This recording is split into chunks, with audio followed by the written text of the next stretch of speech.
Hi guys, my name is Dante, and welcome back to Outlandish Curiosity! That's right, we're finally back to doing something new, at least on this channel, for the giant project that we come back to every couple of months or couple of years. So yeah, for those of you who don't know, this is a giant book that we work on with the writer Kevin Folk. This project has been going on for many years now, and it's about a magical fantasy island, or not island, but like a part of the world that is consistent of a bunch of islands. And our main character, Gilbert, with a complex second name, is traveling all over the place, getting into some trouble or not, and checking out all kinds of flora and fauna in this unusual place, the nature of which seems to be very obsessed with swirlies all over the place. So that's a quick briefing for those of you who don't know. So I did a few pages beyond where we stopped in the previous episode. If you want to check out previous episodes, the link to the playlist is in the description, and it will be linked in the end of this video, so you can check it out. We did a whole bunch of sketches of all kinds of creatures for Outlandish Curiosity in the beginning, and then we started actually doing full color pages, and this is me continuing them. This is some brutal stuff going on with Quinovax.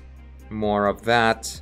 And after Quinovax, Gilbert went on further ahead. He left the jungle part, and now he is going through this field of spring follies. These giant yellow flowers that are suddenly all over the place. I actually made this picture with 3D. That's how I handled this whole bunch of flowers all over the place. And as you can see, as Gilbert is walking right here, there is a cloud of something white coming down from the mountains. It keeps going and becomes more and more crazy all over the place, and Gilbert is getting curious about it, so he's checking out the top of the mountain, and he's seeing a different kind of big yellow flowers that are spitting out these little umbrella-like seeds that are creating these giant thick white clouds all over the place. And as he's looking at the mountain, suddenly something giant is appearing in front of him. He's getting scared, and then he realizes this is a small little thing, and at the bottom you can see two stages. When a female spring folly,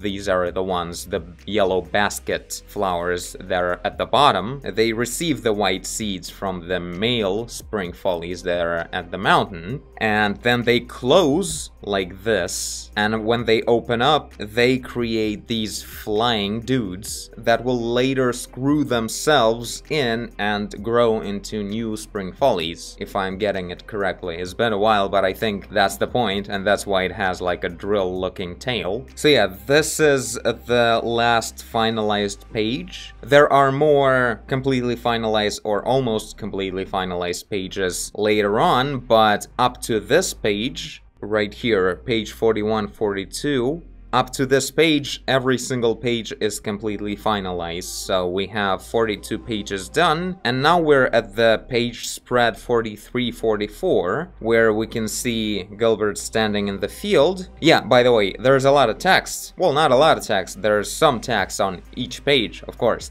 but I'm not painting those. Those will be added as text by Kevin, so that's why we haven't seen any text yet. And here you can see this is a mock-up, like a quick doodle, and I also applied basic colors to them, same as to every single page before I started working on it, page by page. And now we're gonna work on this page. The important part of this page is that Gilbert is checking out this little flying butterfly seed thing standing in the field, and also there's an important transition to this bridge. This bridge is an important thing that Gilbert is going to in the nearest next page. Yeah, that's the whole thing, and now I just want to make this page much closer to being finalized than what it is right now. I'm gonna duplicate the color layer, this one, and we're gonna just paint underneath the sketch Let's add the middle of the spread guide. That's pretty helpful, so I don't have to actually draw some dark line in the middle to remember where the fold will be between two pages. So yeah, this is it. Now let's start. We'll keep the previous page right here as a color and contrast reference. I think this is a good idea to do that, because otherwise these spring folies will be of very different colors every time. So let's start rendering.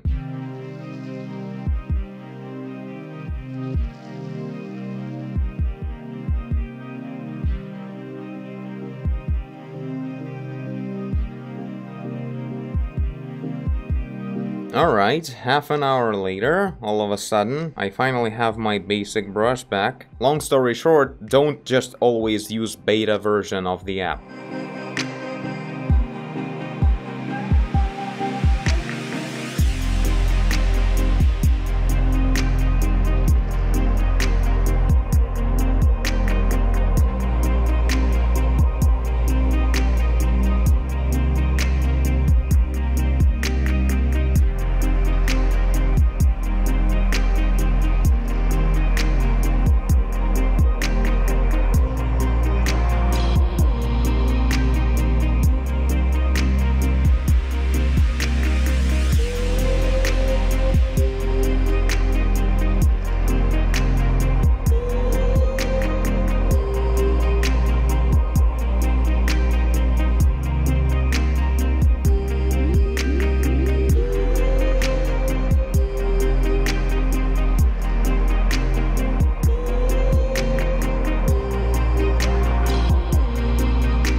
Alright, pretty cool base for now. This shouldn't probably stick out so much though, because there will be text over there. Something like that will probably work out. Trying to make colors much more, I don't know, present, the way they are in the latest page I did, which is also a thing that I was thinking about to make it look like that. And if we look at the previous pages, not previous ones really, because generally I was trying to make things more saturated and present, but in the future pages like this one that is going to be later, you see it's very dull, like watercolor ghosty kind of thing. I don't know, it feels wrong. I'm gonna have to first of all color correct it into a more saturated juicy colors, and then just maybe work on it to make it more like this, more present colors. So I'm starting with it right away as a base, strong saturated colors, and then I'm adding reflections, shadows on top of it, and in the end I'm getting a good full color picture that looks fully present in the moment. Especially for a story like Outlandish Curiosity, you want to have good saturated colors so the viewer would feel like they're actually there.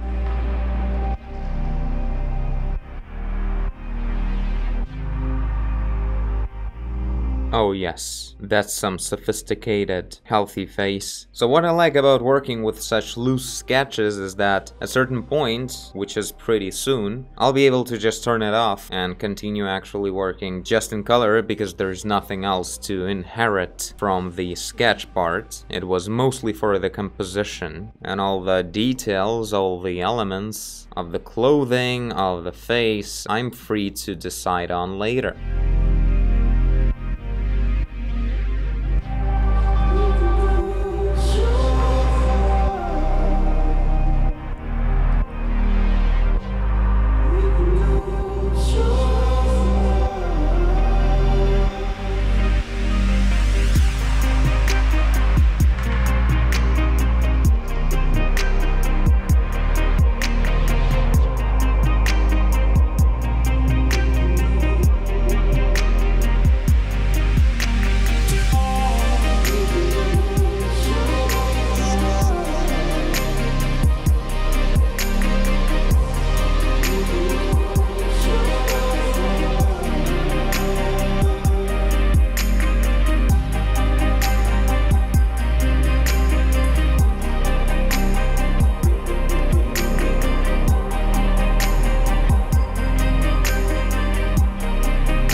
Okay, so Gilbert is more or less present, I think. He's looking pretty good. We'll do more work on him later. Right now I want to do the main part of the second page, which is the bridge. We need to show it well. And let's look at what it looks like here and make sure it's consistent in its appearance.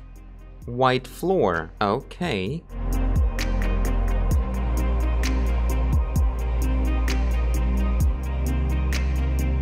Alright, now orange stuff on the sides.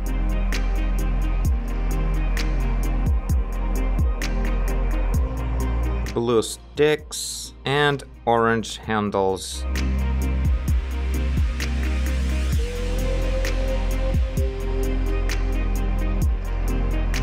Let's fix that perspective of the floor a little bit. That feels more straight and legit.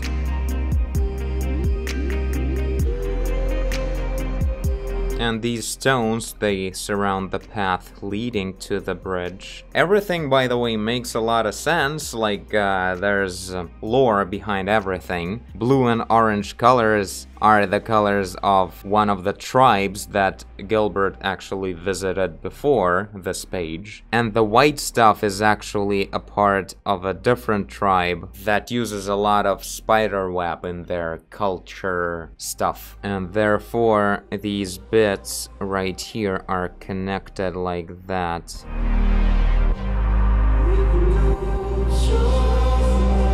So yeah, there we go. Already much closer to something finalized, something decent of a page. Well, yeah. Alright. Especially considering that most of the time today I spent recovering my brushes, this is a pretty good progress. So yeah, let's call it a day and make this episode mostly about introducing the new audience to what Outlandish Curiosity is. Hope we'll be able to work on this book consistently in these episodes, so we'll be able to get this book out for sale in no time. So yeah, hope you guys are as excited as I am about Outlandish Curiosity and that it might be very close to becoming a real thing very soon. And I thank you for watching if you did. I guess you did if you're here. Leave a like and subscribe, tell a friend. Start with stronger colors. Do whatever you want. And I will see you in the next one. Bye!